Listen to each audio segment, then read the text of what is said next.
E Deus disse a Adão: eu quero lhe dar a vida eterna. Este é o meu plano. Mas não vou lhe dar a imortalidade até eu saber se poderei lhe confiar a vida que nunca termina.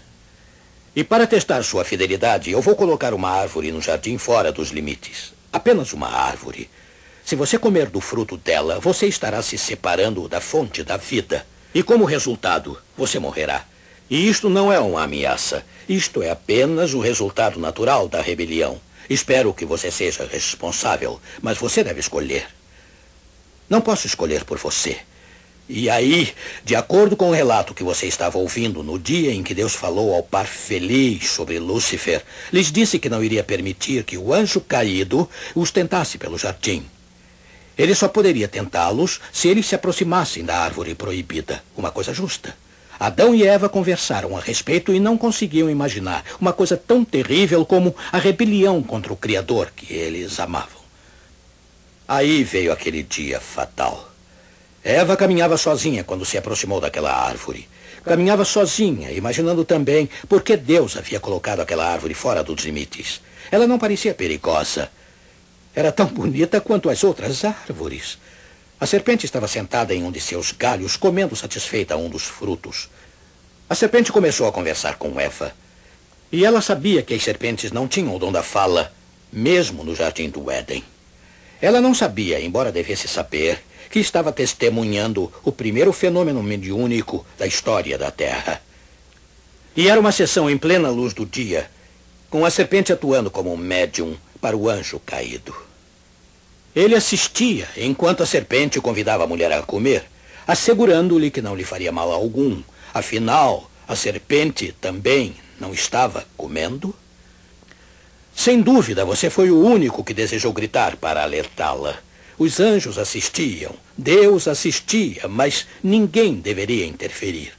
Você assistia horrorizado e sem fôlego ela estender a mão, pegar o fruto e comer. Aí, como não sentiu nada, ela estendeu o braço para o lino fruto e o levou para seu marido.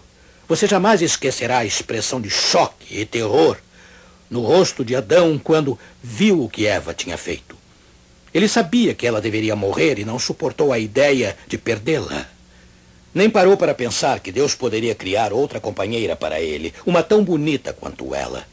Ele apenas correu e, deliberadamente, sabendo as consequências do seu ato, determinou que se Eva tinha que morrer, ele morreria com ela. E o horror que a humanidade sentiu naquele momento criou a Era das Lágrimas. Bem, você não estava lá, eu não estava lá. Não houve cobertura da imprensa, não houve câmeras de televisão, nem entrevistas coletivas. Não é que a imprensa tenha sido afastada, não existia imprensa. Vamos ler o que a Bíblia nos diz. Primeiro, isto foi o que Deus disse a Adão. Este foi o alerta feito com muito amor e preocupação. Gênesis 2, versículos 16 e 17. Na edição revista e corrigida diz: e ordenou o Senhor Deus ao homem, dizendo: de toda a árvore do jardim comerás livremente, mas da árvore da ciência do bem e do mal, dela não comerás, porque no dia em que dela comeres, certamente morrerás. Isto foi uma ameaça? Não. É uma ameaça, por acaso, se eu lhe disser que se você saltar da ponte Rio-Niterói, você morrerá? É claro que não. Deus só estava dizendo a Adão quais seriam as consequências da sua escolha errada. Mas a serpente contradisse abertamente o que Deus tinha dito. Ouçam, Gênesis 3, versículos 4 e 5. Então a serpente disse à mulher: certamente não morrereis, porque Deus sabe que no dia em que dele comerdes, se abrirão os vossos olhos, e sereis como Deus, sabendo o bem e o mal. A batalha agora estava aberta. O anjo caído havia chamado Deus de mentiroso. Com os seus súditos aparentando fazer o bem, ele faz esse mesmo desafio hoje a Deus. Milhões estão acreditando. Pensem sobre isto por um momento. Se a queda do homem não foi planejada ou programada pelo Criador, concluímos que ela não precisaria acontecer.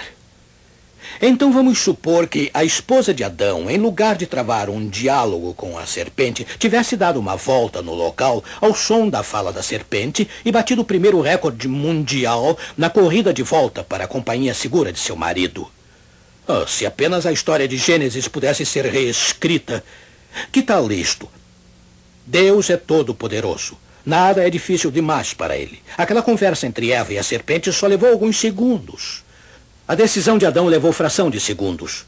O tempo estava sob o controle do seu Criador. Por que ele não poderia apagar aquele breve segmento de tempo da história, fechando-o, como se não tivesse acontecido? O destino da raça humana deveria depender da decisão de uma única hora? Mas não. Um Deus de amor e de integridade jamais aceitaria tal manipulação de eventos. Ele jamais nos enganaria sobre coisas que haviam acontecido anteriormente. A trágica história da queda do homem não pode ser apagada, não pode ser reescrita. Aconteceu exatamente como o livro de Gênesis nos conta. A mulher viu a serpente falando e a ouviu. Ela acreditou, e o crer foi o inimigo. Você percebe o forte elo existente entre o engano e a morte? Frequentemente uma pessoa engana a outra por algum bom propósito, mas não o anjo caído. Ele engana muitos homens e mulheres com apenas uma coisa em mente: destruí-los totalmente. Quando lança o seu engano, está lançando a morte. Morte da qual não há recuperação, nem ressurreição. E você ficará surpreso em ver o pacote atraente que ele sempre usa. A despeito da interminável variação, a constante troca de rótulos e as ilusórias aparências dos presentes, a estratégia do anjo caído e seu exército invisível de anjos transformados em demônios continua a mesma usada no Jardim do Éden. Eles usam disfarces, eles usam os médiums, eles usam fenômenos psíquicos para chamar a atenção e nos tornar vulneráveis. Eles desafiam a integridade de Deus. Eles insinuam que Deus está escondendo o que é bom.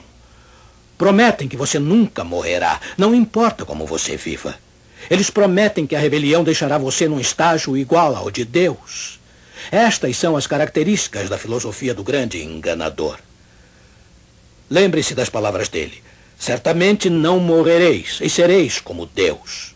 Cuidado com eles, não importa onde os encontre. Não importa quão inteligentemente eles falem, eles deixam um alerta.